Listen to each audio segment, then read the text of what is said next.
Bom dia a todo o YouTube, como é que vocês estão? Deus abençoe o dia de vocês. Gente, hoje eu vou mostrar pra vocês a fogueira que meu amigo tá fazendo. Eu acho que tem mais de 3 metros. Tem mais de 3 metros, né? A fogueira tem mais de 3 metros. Tem mais de 3 metros, é a fogueira que ele tá fazendo.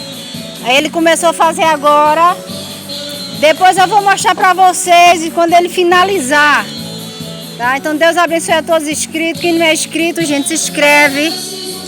Deixa teu like, compartilha o vídeo, né?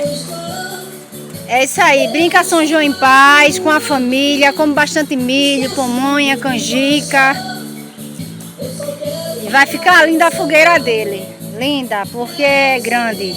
Geralmente a gente não vê mais as pessoas fazendo fogueira desse tamanho, né? Então poucas pessoas fazem, né? Mas aqui é a tradição, então todo ano ele faz, então a tradição. A gente sempre tem aquela tradição, né? O nordestino sempre tem aquela tradição de fazer fogueira, fazer pamonha, fazer canjica e milho assado na fogueira, não é isso?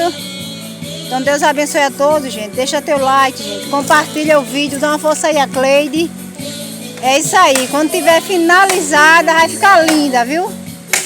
Aí eu vou mostrar pra vocês como ficar.